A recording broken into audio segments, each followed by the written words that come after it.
నేను ఉపవాసం చేస్తున్నాను, నాకు బలం ఉంది అనుకోవద్దు. ప్రభువారు కూడా ఉపవాసం ప్రార్థనలు ముగించిన తర్వాతే 40 దినాలు, 40 రాత్రులు కాదు, 40 పగలు కాదు, 40 పగళ్ళు 40 రాత్రులు ఏమీ తీసుకోకుండా దేవుడు సన్నిధిలో ప్రార్థన చేశాడు. తండ్రి అని దేవుడు దగ్గర ప్రభు అయినటువంటి బలం పొందుకున్నారు, ఆత్మబలాన్ని పొందుకున్నారు. అందుకే అపవాదిని జయించేటువంటి రీతిగా నువ్వు ఆత్మ సంబంధమైనటువంటి వానిగా నువ్వు మారాల్సిందే.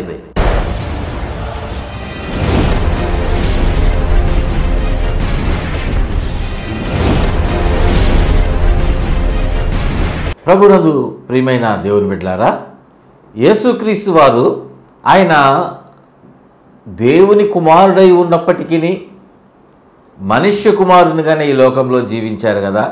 మనం అన్ని గడిచినటువంటి ఎపిసోడ్స్లో చాలాసార్లు నేర్చుకున్నాం. దేవుని యొక్క వాక్యాన్ని మనం చదువుతున్నప్పుడు పరిశుద్ధాత్మ ద్వారా మనం జ్ఞాపకం కూడా తెచ్చుకుంటా ఉన్నాం. ప్రభువారు వేయబడినటువంటి తన పునాది అంటే ప్రభువారి జీవితము మానవుడిగా ఉన్నప్పటికీ దేవుని యొక్క వాక్యములో ఆయన ఎదిగినటువంటి వాడుగా ఉన్నాడు. వాక్యం అనేటువంటి పునాది ప్రభువారి జీవితంలో వేయబడింది కనుకనే వాక్యముతోటి అపవాదిని జయించినటువంటి వాడుగా ఉన్నాడు.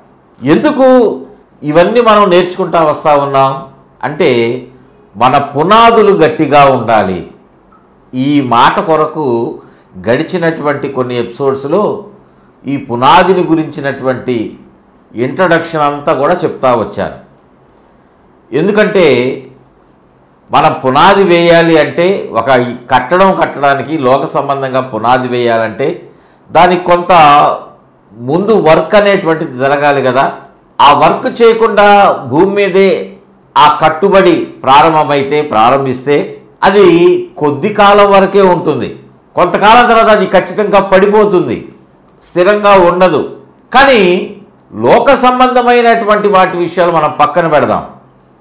మన ఆత్మీయ జీవితంలో గనక మనము మన పునాది సరిగ్గా లేకపోతే మన కట్టుబడి ఏమాత్రం కూడా నిలబడదు.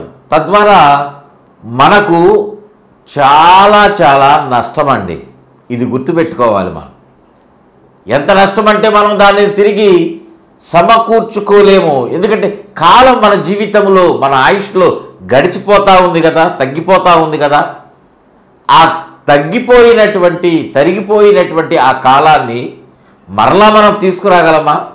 నా జీవితంలో 27 సంవత్సరాల వయసులో నేను బాప్తిజం తీసుకున్నా, దేవునికి సమర్పించుకున్నా. నా యవ్వన ప్రాయంలో కొన్ని సంవత్సరాలు గడిచిపోయాయి దేవునికి వ్యతిరేకంగా. కానీ నేను దేవుని తెలుసుకున్న మీదట నేను ఎంత బాధపడినా ఎంత ఏడ్చినా, అయ్యో నేను 15 సంవత్సరాల వయసు 16 సంవత్సరాల వయసులోనే నేను దేవుని ఎరిగినట్లయితే ఇంకా మంచి భవిష్యత్తు నాకు ఉండేది కదా, ఇంకా నేను కొంత పరిచర్యలో పాలు పంపులు పొందేవాడిని కదా.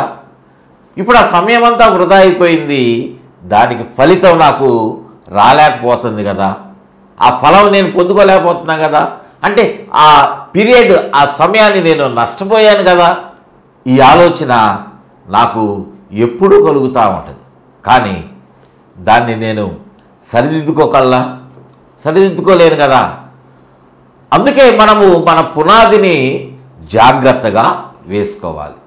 మనకు చేత కాదు, మనం దేవుని సన్నిధిలో ఎలా ఉండాలి, ఎలా ఉంటే మనం బలంగా ఉంటాము, అపవాదిని జయించగలుగుతాము, అపవాది మనలను జయించకుండా మనము స్థిరంగా ఎట్లాగా ఉంటాము, క్రీస్తు అనేటువంటి బండ మీద మన కట్టుబడి ఎలా ఉంటుంది అనేటువంటిది ప్రభువుకి తెలుసు. మనం ఎక్కడ బలహీనంగా ఉన్నామో, ఎక్కడ బలంగా ఉంటున్నామో నీకు నాకు తెలియదు, దేవునికి తెలుసు. అందుకని ఆయనే మనము మూలవచనాలు చదువుకున్నాం కదా. మూలవాక్యంలో హెబ్రీలకు రాసినటువంటి పత్రిక 6వ అధ్యాయము 1వ వచనంలో 2వ వచనంలో 6 పునాది రాళ్ళను గురించి మనము విన్నాం కదా. 6 పునాది రాళ్ళు. 7వది ప్రభు అయినటువంటి యేసుక్రీస్తు వారు.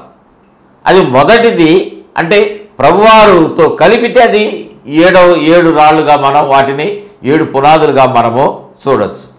ప్రియదేవుని బిడ్డలారా, ఇక్కడ మనము ఒక మాట జ్ఞాపకం చేసుకొని ఈ అంశాన్ని మనం ప్రారంభించుకుందాం. అంటే ఇంతవరకు మనదంతా కూడా ఉపోద్ఘాతమే, ఇంట్రడక్షన్ పార్టే మనం గడిచినటువంటి ఎపిసోడ్స్లో విన్నదంతా. ఇప్పుడు మనం అంశంలోనికి వెళ్తా ఉన్నాం. జాగ్రత్తగా వినండి ప్రియ దేవుని బిడ్డలారా.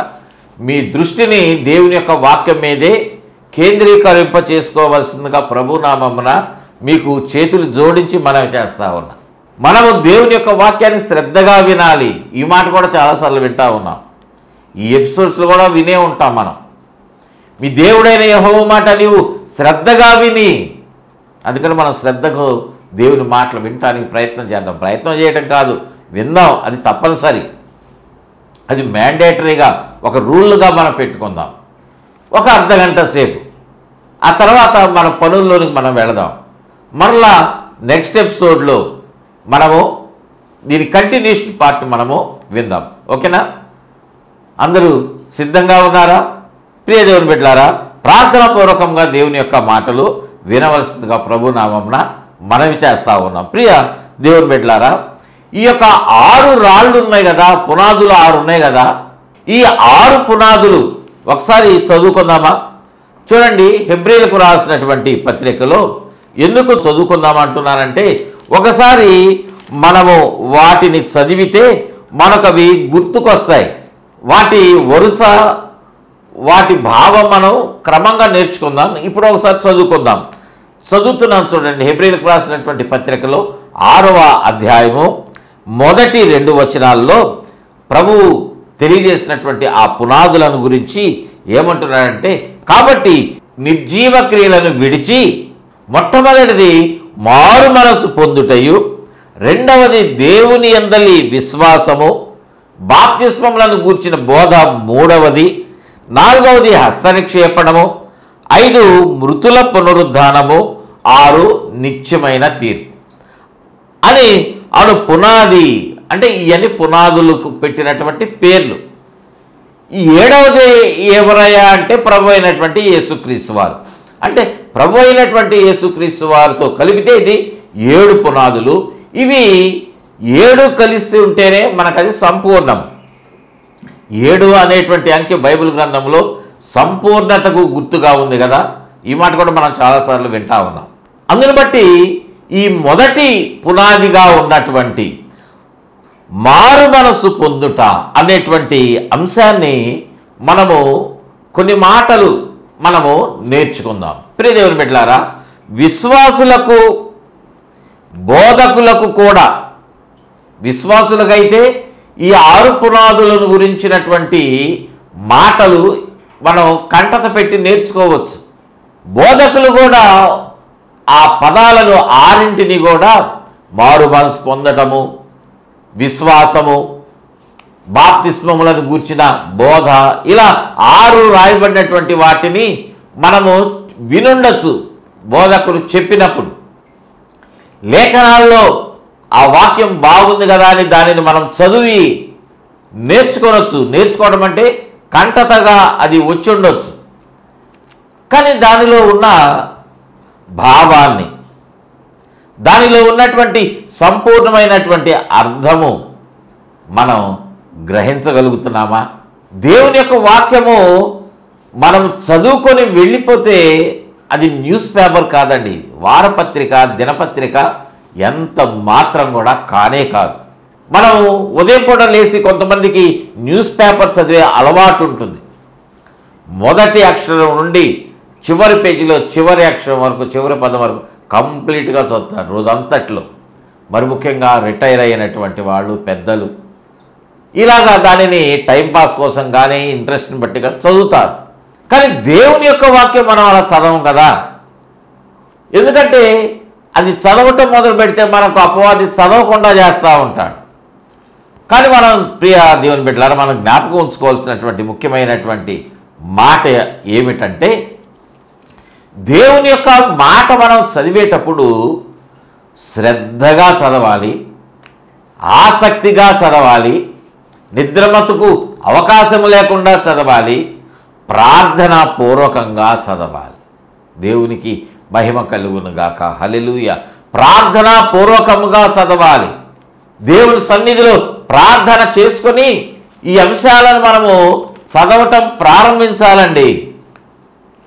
ప్రభువా, దేవా, నాతో మాట్లాడాయా, నీ మాట నేను చదువుతున్నా, నీ వాక్యం నేను చదువుతున్నా.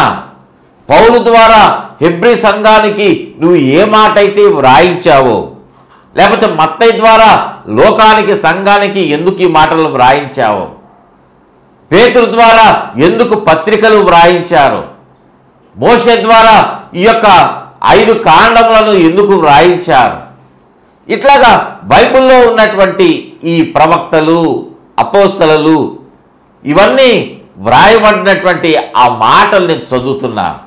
దాని భావం నాకు నేర్పించాయా, నాతో మాట్లాడయ్యా, నాకు అర్థం కావట్లేదు కొన్ని మాటలు, నాకు మాట్లాడు, నాతో బోధించని మీరు ప్రార్థన చేసి ప్రారంభించండి. దేవునికి లోబడి మీరు ప్రారంభించండి.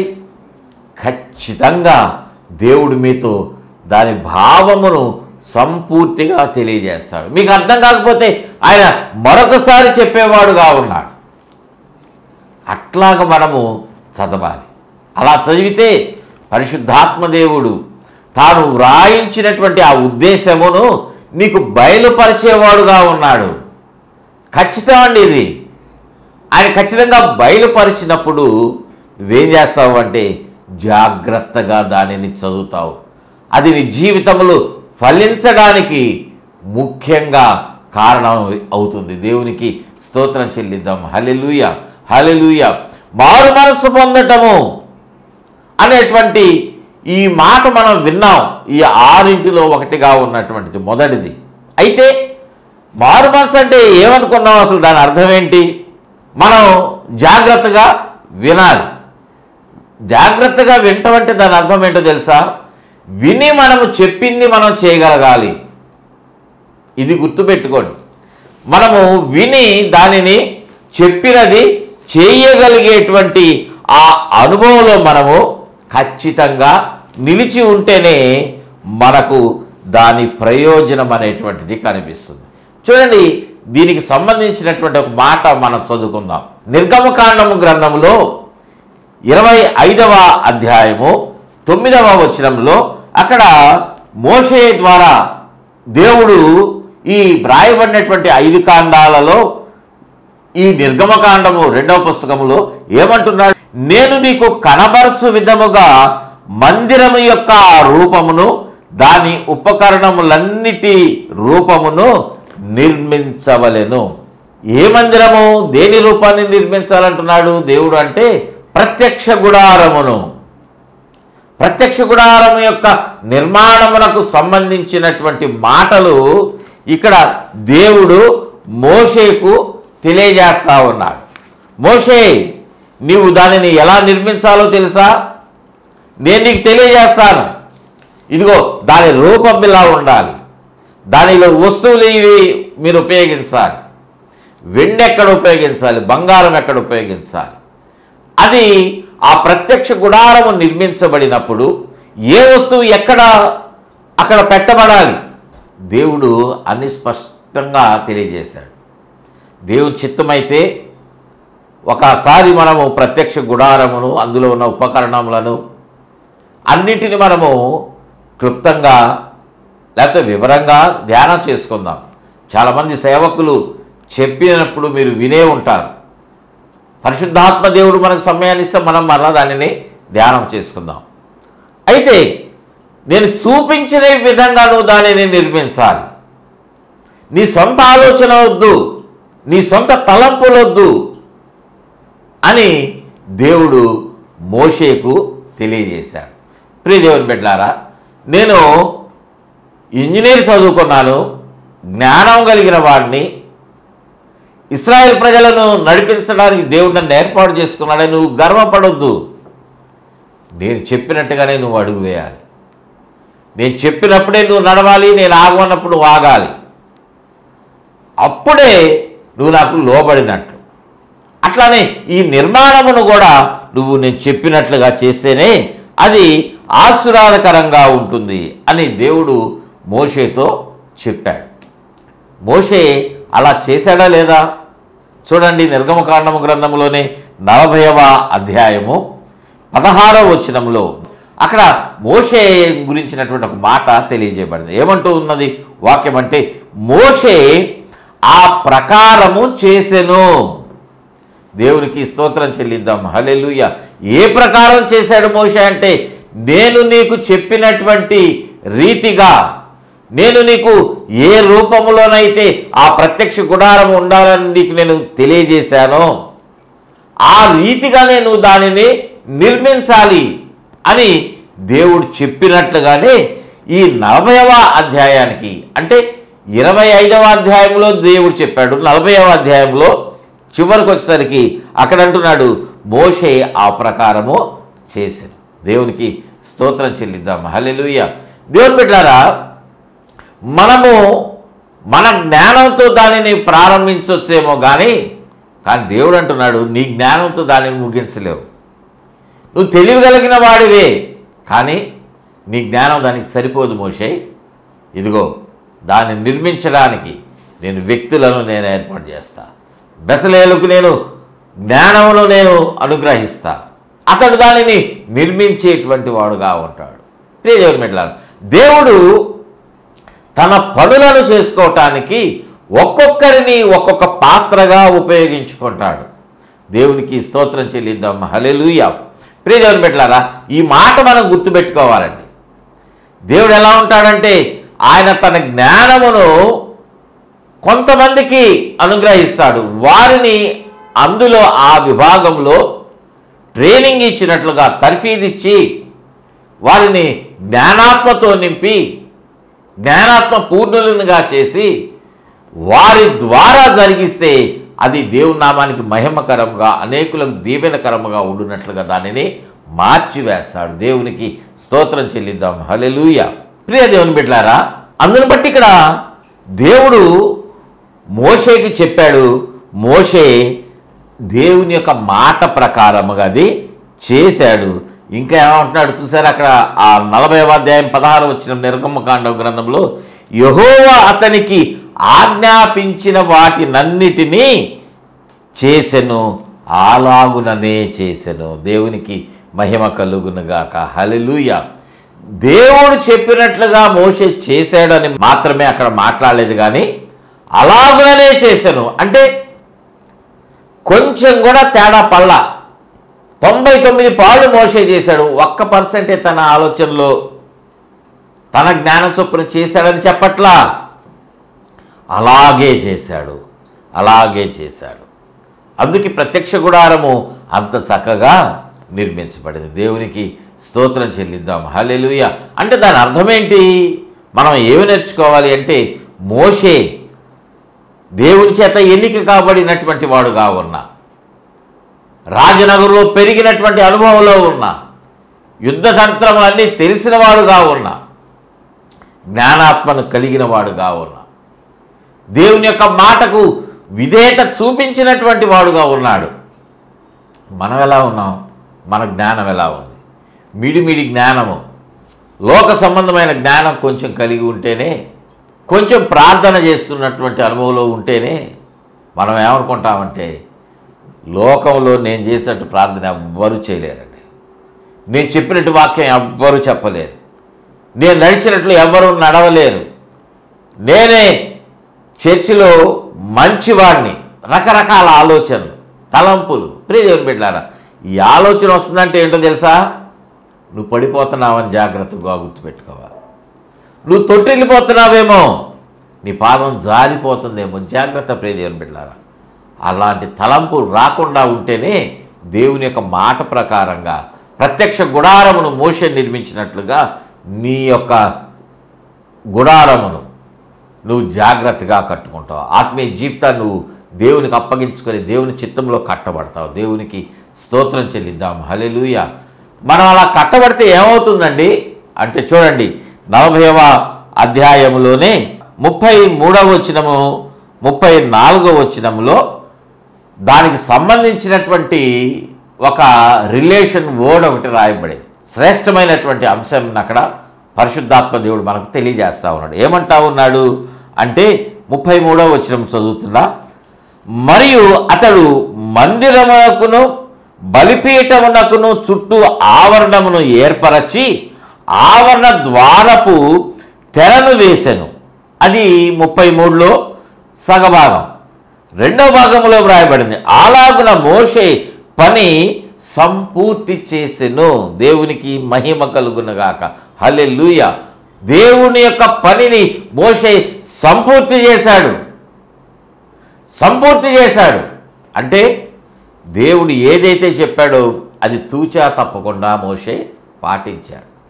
దేవుడు అబ్రహాంతో అంటున్నాడు, అబ్రహాంగా మార్చబడాలి. అబ్రహామా, నువ్వు నీ తల్లిదండ్రులను పితరులను నువ్వు విడిచిపెట్టి నువ్వు బయలుదేరి వెళ్ళాయా నేను చూపించే దేశానికి అని ఆదికాండము గ్రంథం 12వ అధ్యాయంలో చెప్తే సమస్తమును విడిచిపెట్టి ఏమీ లేకుండానే అబ్రహాము దేవుని యొక్క సన్నిధిని వెంబడించడం బయలుదేరాడు. ఎక్కడికి వెళ్ళాలో తెలియకుండానే నడుస్తూ ఉన్నాడు. అట్లా వెంబడించాలి దేవుని.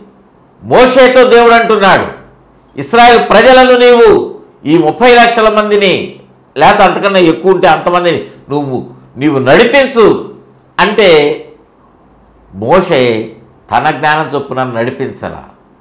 ఇన్నాళ్ళు నేను ఐగుప్తు దేశంలో ఉన్నటువంటి ఇశ్రాయేలు ప్రజలను, ఐగుప్తీలను నేను అందరినీ కలిపి నడిపించా, కానీ ఇప్పుడు నాకు అవసరం లేదు, నీ మాట చొప్పునే నడిపిస్తానని దేవుని మాటకు సంపూర్తిగా లోబడ్డాడు. ప్రియ దేవుని బిడ్డలారా, అందుకే తిరుగుబాటు చేస్తున్న ఇశ్రాయేలు ప్రజలు మోషే మీద సణిగిన అన్నిటికీ దేవుడే సహాయం చేశాడు. దేవునికి స్తోత్రం చెల్లిద్దాం. హల్లెలూయా. అందులో భాగంగా ఈ ప్రత్యక్ష గుడారమును కూడా నిర్మించినటువంటి వాడుగా ఉండి మోషే ఆ పనిని సంపూర్తి చేశాడు. దేవునికి స్తోత్రం చెల్లిద్దాం. హల్లెలూయా. ఇప్పుడు 34వ వచనం చదువుదాం.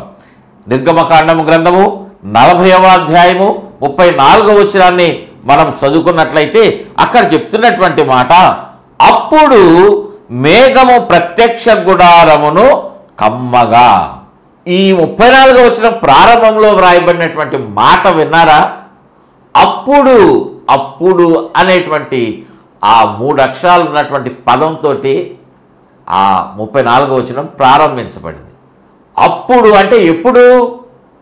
దేవుని యొక్క మాట ప్రకారంగా మోషే ఆ ప్రత్యక్ష గుడారమును నిర్మించడం పూర్తి చేసినప్పుడు, దేవుని యొక్క ఆజ్ఞ ప్రకారముగా, దేవుడు చూపించినటువంటి దర్శన ప్రకారముగా ఆ ప్రత్యక్ష గుడార నిర్మాణము సంపూర్తి కావించినప్పుడు, అప్పుడు మేఘము ప్రత్యక్ష గుడారమును కమ్ముకుందంట. దేవునికి స్తోత్రం చెల్లిద్దాం. హల్లెలూయా. ఇది మనం గుర్తించాల్సినటువంటి మాట. ఇక్కడ మనం చాలా అమూల్యమైనటువంటి పాఠాన్ని దేవుడు మనకు నేర్పిస్తూ ఉన్నాడు.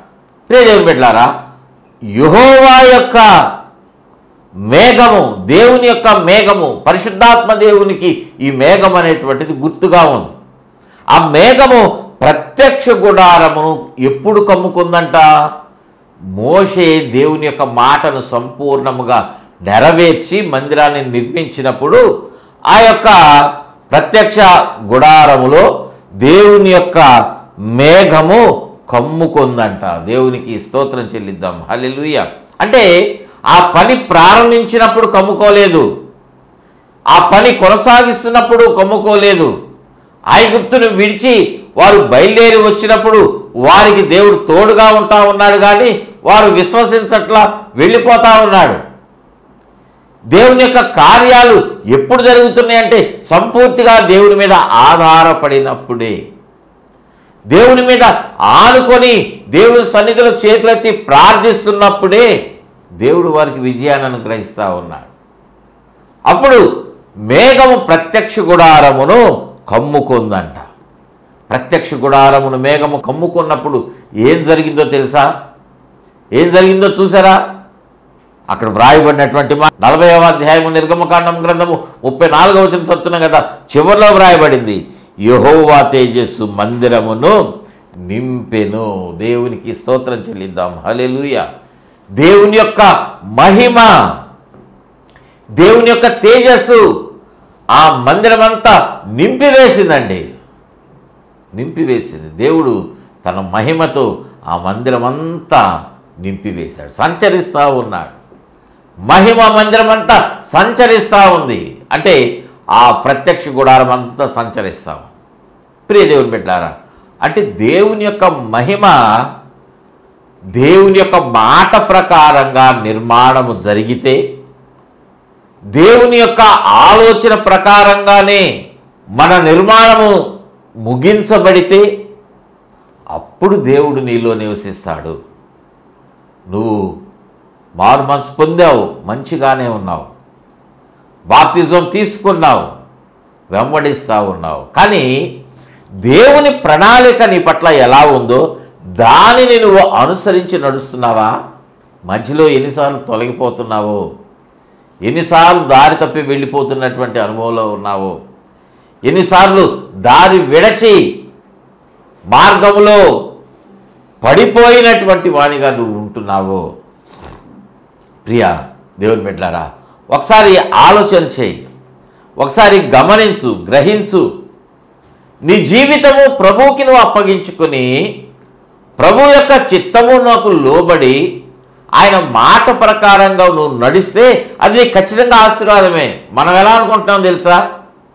ఈ మాటలు వింటున్న వాళ్ళు ఎలాగా దేవుని మీద నింద వేస్తున్నారో తెలుసా?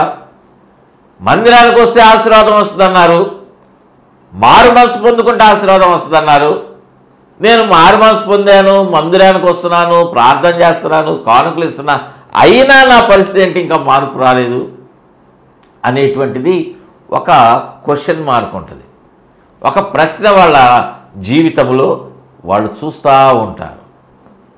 అపవాది ఒక డౌట్, ఒక అనుమానాన్ని కూడా కలుగు చేస్తూ ఉంటాడు.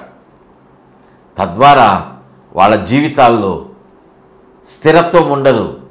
నేను లోకంలో జీవించినప్పుడే చాలా సంతోషంగా ఉన్నా, సంపాదించుకున్నా, ఇప్పుడు నేను భక్తిగా ఉన్నా, దేవుని మార్గంలోనే నడుస్తున్నా, నా జీవితం అది వ్యర్థంగా కనిపిస్తుంది, నష్టంగా ఉందేంటి, వ్యాపారం, ఉద్యోగంలో కలుసుబాటు, కుటుంబంలో కలుసుబాటు ఏం రావట్లేదు, ఏంటి, అందరం చూసి నవ్వుతున్నారు, హేళన చేస్తున్నారు, ప్రార్థన అని వెళ్తున్నావు, ఏం జరుగుతుంది నీ జీవితంలో అని ప్రశ్న కూడా వేస్తూ ఉన్నారు. క్వశ్చన్ మార్క్ వస్తూ ఉంది.